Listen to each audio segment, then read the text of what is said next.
eu peço que você já abra a sua Bíblia no Salmo 13.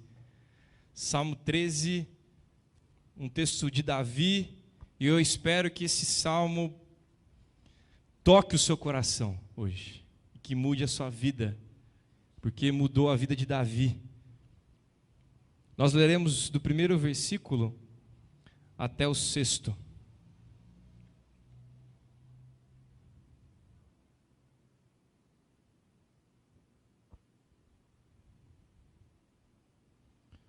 Eu recebi uma informação rápida aqui que cada dia de Natal está com a Arlete. Então, se você precisa, só retirar com a Arlete. Isso mesmo, né? Ou na semana na secretaria. Muito bem. Salmo 13 diz assim, do primeiro versículo até o 6º. Até quando, Senhor, esquecer-te-ás de mim para sempre? Até quando ocultarás de mim o rosto? Até quando estarei eu relutando dentro da minha alma, com tristeza no coração cada dia? Até quando se erguerá contra mim o meu inimigo? Atenta para mim. Responde-me, Senhor, Deus meu. Ilumina-me os olhos para que eu não durma o sono da morte. Para que não diga o meu inimigo, prevaleci contra ele, não se regozijem os meus adversários, vindo eu a vacilar. No tocante a mim, confio na tua graça. Regozije-se o meu coração na tua salvação. Cantarei ao Senhor por quanto me tem feito muito bem.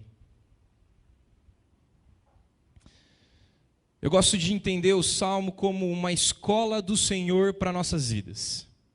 Eu não sei se você já parou para pensar, mas os Salmos são palavras de todos os tipos para o meu coração e para o seu coração. Há uma frase muito conhecida do teólogo John Piper que diz assim: você sempre pode se encontrar nos Salmos. Não importa com o que você está lidando, você está sempre lá. No Salmo 13 nós temos um salmo de lamento, um profundo lamento de Davi para com os seus. De Davi para com o seu coração, para com sua mente. É um pouco diferente do Salmo 51. Se você abrir a sua Bíblia um pouquinho para frente, o Salmo 51 é diferente. Por quê? Porque envolve um pecado. No Salmo 13 nós não temos isso. Podemos talvez entender aqui que há um medo de Davi contra os inimigos, há uma aflição, mas a certeza desse salmo, o por trás do salmo, nós não temos. E eu quero conversar com vocês hoje 3 pontos rápidos, olhando para a estrutura desse salmo. Esse salmo faz parte de um salmo de lamento, de profunda reflexão, de desespero da alma de Davi, e ele está formado em pares. Perceba comigo, os 2 primeiros versículos basicamente são 4 perguntas ousadas de Davi para com Deus. Após um desespero de alma, onde ele fala 4 perguntas para Deus, ele mesmo grita da sua alma e fala assim: Deus, eu tenho um pedido. E os outros 2 últimos versículos, há uma retomada de confiança. Então eu quero que você guarde no seu coração um tema. Até quando, Senhor? Até quando a aflição? Até quando, Senhor? E o primeiro ponto que eu percebo nesse texto, e se você tiver a possibilidade de anotar ou até gravar do lado da sua Bíblia, é que Davi inicia com perguntas ousadas. Ele faz 4 perguntas ousadas, afiadas para com Deus. Primeira pergunta, versículo 1: até quando vai esquecer de mim, Senhor? Até quando ocultarás, até quando esquecer-te-ás de mim para sempre? E eu fiquei pensando nessa pergunta e tentei trazer um pouquinho para os nossos dias. Você já batalhou, sofreu, buscou, trabalhou, se esforçou, deu seu sangue e você sentiu que Deus não está próximo? Já fez isso? Talvez nesse exato momento você está aqui hoje, pensando que Deus esqueceu de você. E sabe qual que é o maior problema? É que muitas vezes o nosso coração tem uma teologia dizendo que eu não posso falar isso para Deus. Dizendo que eu não posso virar para Deus e dizer: Deus, o Senhor esqueceu de mim. Eu tentei, eu busquei, eu uni minha família, eu olhei para todos, eu tentei restaurar, eu conversei, eu trabalhei, eu suei, eu sangrei por tudo que eu estou fazendo aqui hoje, mas eu não vejo o Senhor em mim. Tem uma teologia aí fora que vai dizer que você não pode falar assim com Deus. E eu fico perguntando se Davi sabe dessa teologia. Aqui nós temos uma oração de Davi falando assim: queridos, tenha um equilíbrio com Deus. Você pode sim fazer perguntas ousadas para Deus. E ele continua, ele se sente esquecido por Deus, deixado de lado. Aí você imagina uma oração dessa, uma frase dessa, feita aqui na frente. Será que seu coração não ia virar para esse menino e falar assim: nossa, que menino ousado? Como assim falar assim com Deus? Deus todo soberano, poderoso, tremendo, cheio de graça. Sim, Ele é sim, mas Ele é o Deus também que escuta Deus esqueceu de mim? Que teologia é essa, queridos? Que você vive um cristianismo moral e não relacional? Davi está mostrando um equilíbrio em oração. E ele parte para a segunda pergunta dele, ainda no primeiro versículo. Ele diz assim: até quando esconderá o rosto de mim? O que me parece muito aqui é que Davi está tentando. Eu não sei você, a gente tenta olhar para Deus. Mas o texto me parece muito que Deus está encobertado, Ele está fechado. Tem uma manta sobre o rosto de Deus e Davi não consegue ter esse acesso. E Davi está assim. E aí eu fico imaginando se um adolescente vem aqui na frente, 15 anos, peço para que alguém ore aqui na frente, 15 anos, o menino vem aqui na frente e começa: Deus, eu não sinto mais o Senhor. Deus, o Senhor esqueceu de mim. Deus, eu olho para o Senhor e parece que o seu rosto está fechado. Em nome de Jesus, amém. Talvez o pai do adolescente já vai falar assim: nossa, está em depressão, está mal. Não fala assim, menino. Que absurdo falar assim com o santo dos santos. Queridos, o que Davi está propondo aqui é um equilíbrio de vida. É um cristianismo relacional, não moral. Se você tem a ideia de que se um menino vir aqui na frente e começar a debulhar o seu coração para Cristo, ele está errado, mude de vida, porque ele não está errado. Ele está entendendo que o cristianismo é um cristianismo relacional e não moral. Mas as coisas pioram para Davi. Olhe comigo, acompanhe, versículo 2. Ele faz uma terceira pergunta. Ele diz assim: até quando ficarei relutando com os piores pensamentos, Senhor? Até quando estarei eu relutando dentro da minha alma? Versículo 2. Com tristeza no coração cada dia.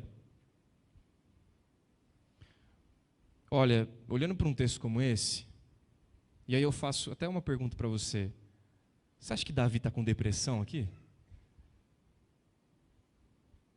Mas crente pode ter depressão?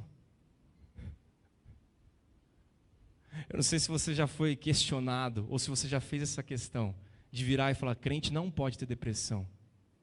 A partir de hoje, mude essa frase, por favor. Porque nós temos o homem segundo o coração de Deus, no fundo do poço. Extremamente depressivo, mal, triste. Olha o que o texto diz. Ele diz que a tristeza no coração dele está cada dia, ele está relutando entre a alma. Isso é depressão, isso é transtorno, complexidade do coração dele, ansiedade, aflições, medo. Davi está assim. Por que eu e você não podemos ter momentos como esse? Se você até hoje entendeu que depressão, a causa é totalmente pecado, cuidado. Cuidado com essa posição. Depressões, ansiedades, transtornos podem envolver pecado. Podem envolver pecado. Mas você consegue ver algum tipo de pecado aqui no Salmo 13? Davi fez alguma coisa? Não, você não consegue entender, não há pecado aqui. E ele está triste. O coração dele está balançando, quebrando. Ele está triste, sozinho, frustrado. Mas sabe o que acontece agora? Fica pior. A quarta pergunta de Davi, olha a quarta pergunta de Davi, ele vai dizer: até quando se erguerá contra mim o meu inimigo? Então pense comigo, ele está aflito, sozinho, ele não consegue ver Deus, ele não consegue sentir Deus, ele não escuta Deus, Deus para ele está encoberto, está tudo de mal a pior, ele está no fundo do poço, e ele lá no fundo do poço, ele olha para cima e tem um monte de inimigos. Eu vou trazer para o nosso dia a dia. Você está há 6 meses fazendo dieta. 6 meses fazendo dieta. 6 meses fazendo academia. E aí você chega em casa e escuta do seu primo próximo: nossa, você deu uma engordadinha, né? Você já não está bem, você já está no fundo do poço, tentando de tudo, fazendo todos os vegetais possíveis para você comer, e você ouve isso. Mas dá para piorar. A pessoa que está com depressão, se você já passou por depressão, se você já passou por ansiedade, você sabe muito bem do que eu vou falar aqui agora. A pessoa está mal, depressiva, e aí ela escuta a famosa frase: por que você está assim? Sai dessa. Levanta da cama. Você acha que realmente é fácil? Não, sinceramente, você acha realmente que é fácil uma pessoa levantar da cama com depressão? São inimigos de ontem e de hoje. Davi, no caos da vida dele, ele ainda está sofrendo com inimigos na batalha, e nós também passamos por isso. Outro exemplo bobo, mas é muito engraçado, que faz muito sentido. Mulheres passam um sábado inteiro fazendo cabelo, arrumando, shopping, tudo bonitinho. 4, 5 horas. Chega em casa e escuta do maridão: nossa, ficou um pouco estranho o cabelo, né? Você percebe que as aflições da nossa vida tem influência de fora. E aqui também nós temos isso. Cuidado para que você não seja esse inimigo de destruir pessoas. Abençoe pessoas com as suas palavras. A pessoa está com depressão, não fale, por favor, saia dessa. Ela não consegue sair dessa, ela não quis entrar nessa. Você imagina se chegasse alguém para Davi que fala assim: cara, suas palavras estão meio estranhas para Deus. Deus vai mandar um raio em você.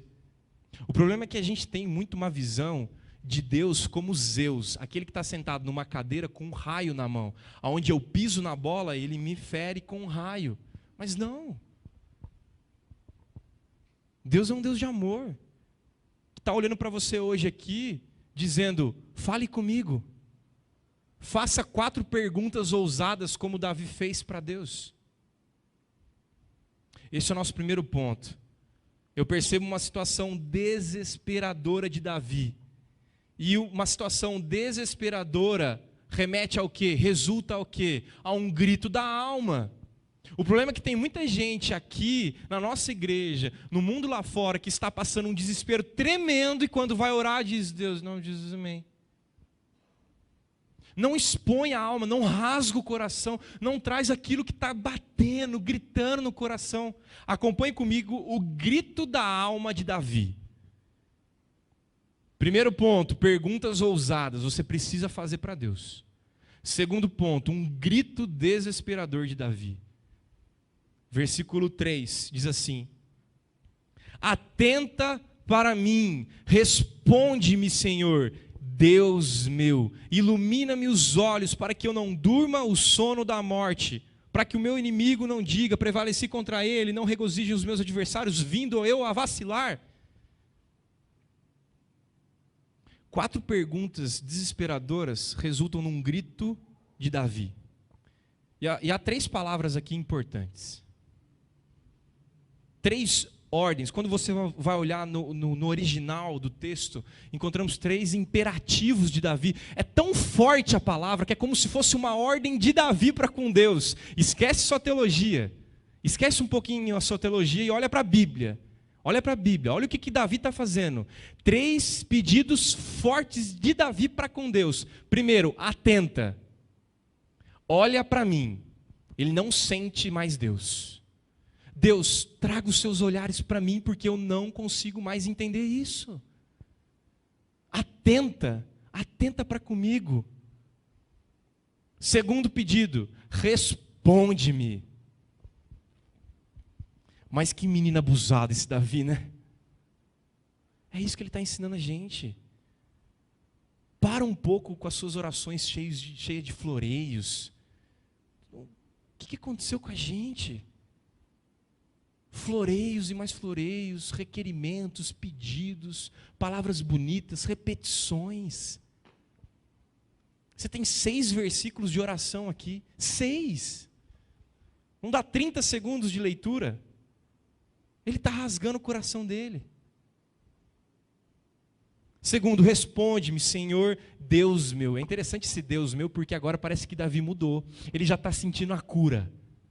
Ele está sentindo a cura. Ele iniciou 2 versículos desesperado, gritando. Mas agora, já nesse meio do capítulo, ele já está sentindo a cura. Ele diz, Deus meu, identidade. Ele já não diz até quando, Senhor. Ele diz, Deus meu. Eu ainda sei que mesmo no turbilhão da vida, Deus continua sendo meu. Terceiro pedido gritante. Ilumina-me os olhos. Atenta, Senhor. Por favor, responde-me. Ilumina os meus olhos. Por que Davi pede ilumina meus olhos? Porque tem uma relação de vida. Traz brilho para os olhos. Traz restauração. Eu estou morto, eu preciso do teu brilho. Eu preciso do teu brilho. Ilumina, traz vida para mim, porque eu já perdi o brilho nos olhos. Eu acho que se a gente encontrasse Davi nessa situação, ele seria provavelmente um cara cabisbaixo, caído, magro, triste, no chão, sofrendo. E o meu medo é se a gente passasse direto, sem nem falar com ele.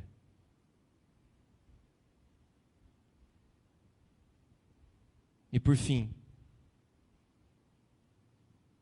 há uma resposta confiante. Perceba muito bem essa estrutura do texto. Ele começa desesperado, ele vai passando já sentindo a graça de Deus, e no 5º e no 6º ele já sente esse milagre. Olhe comigo, no versículo 5º e 6º. No tocante a mim, porém mesmo que todo o desespero da minha alma, mesmo que as piores lutas da minha vida, no tocante a mim, confio na tua graça. Confio no teu amor.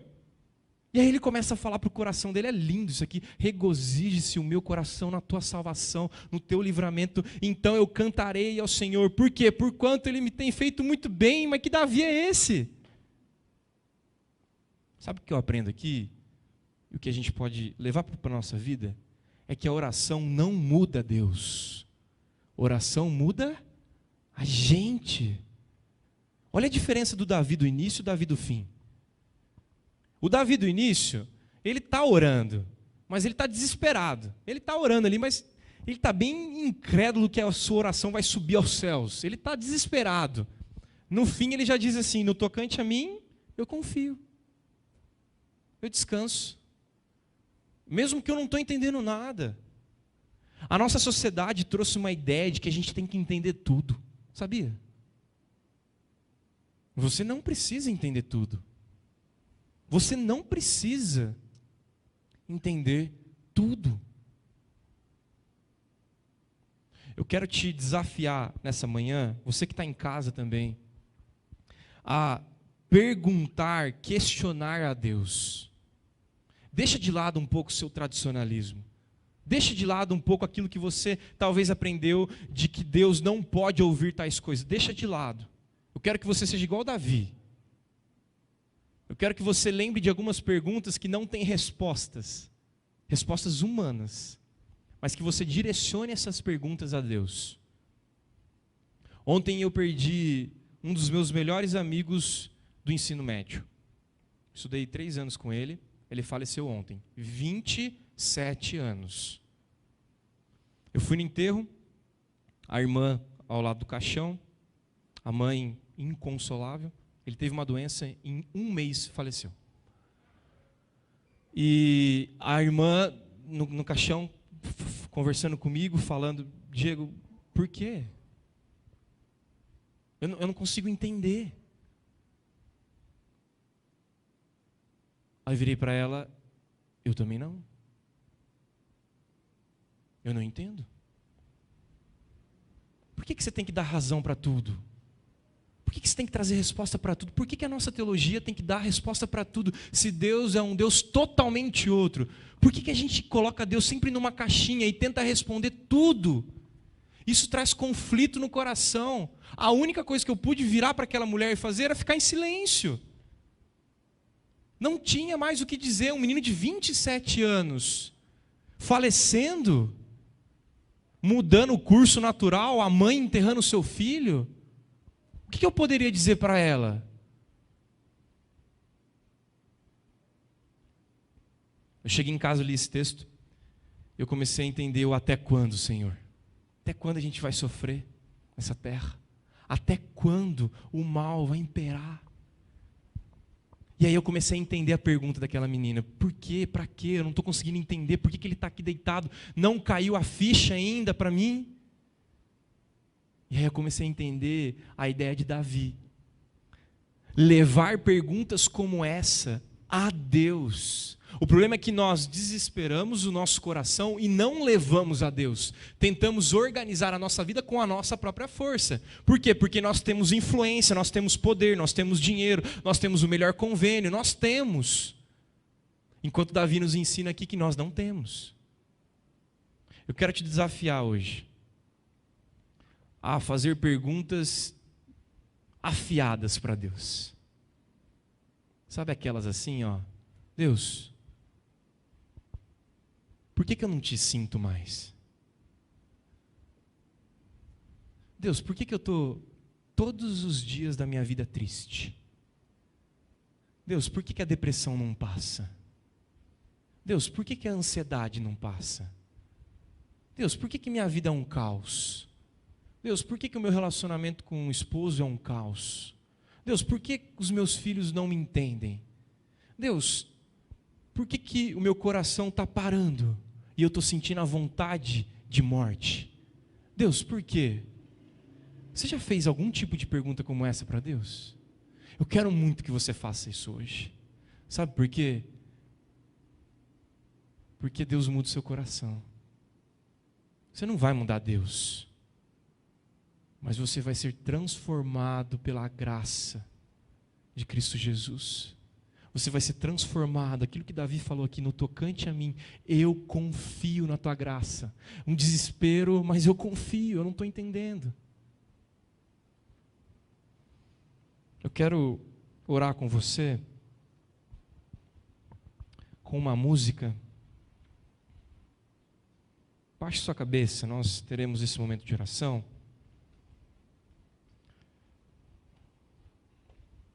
É uma música mais antiga,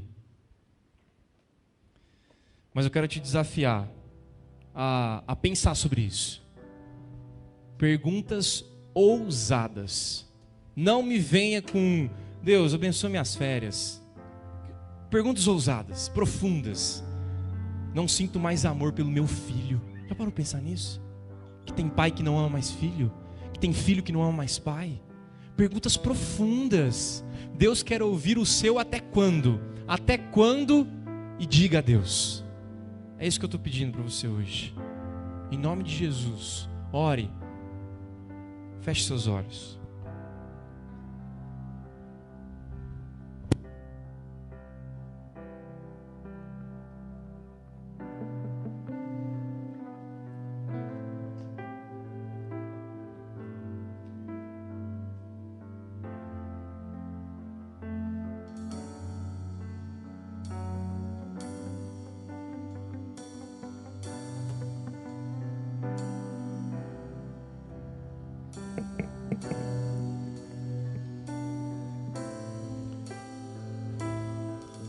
Se você conhece essa música, cante da sua alma.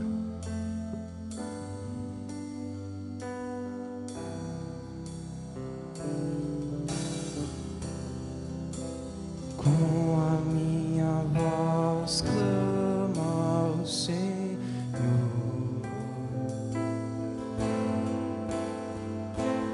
Com a minha voz ao Senhor suplico.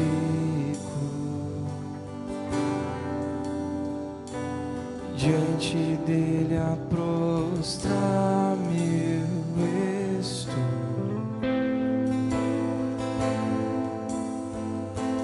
Diante dele exponho a minha aflição. Coloque a sua aflição a ele. Quando aqui dentro de mim esmorece o meu espírito, tu então conheces minha vereda. Eu olho a mão direita e vejo não há quem me conheça, não há lugar onde me refugia.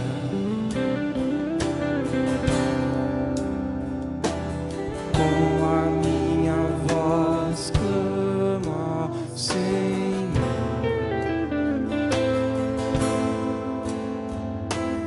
Com a minha voz ao Senhor suplico. Diante dele a prostrar-me eu estou. Que saudade de prostrar ao Senhor. Diante dele exponho a minha aflição.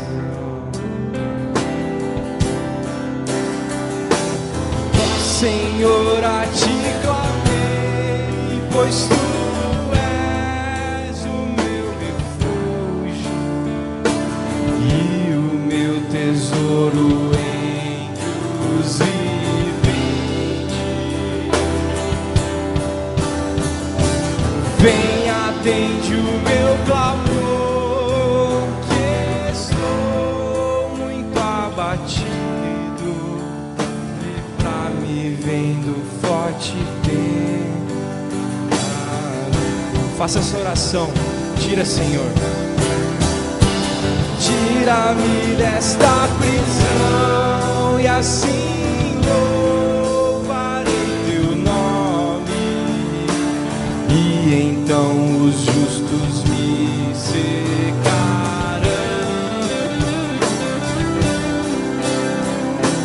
Meu Senhor, eu clamo a ti, ó, vem livrar minha alma e cantarei que me fizeste bem. Você pode cantar isso? E cantarei que me fizeste bem. Mais uma vez, fale isso para sua alma. Fale isso para o seu coração. Cantarei que me fizeste bem.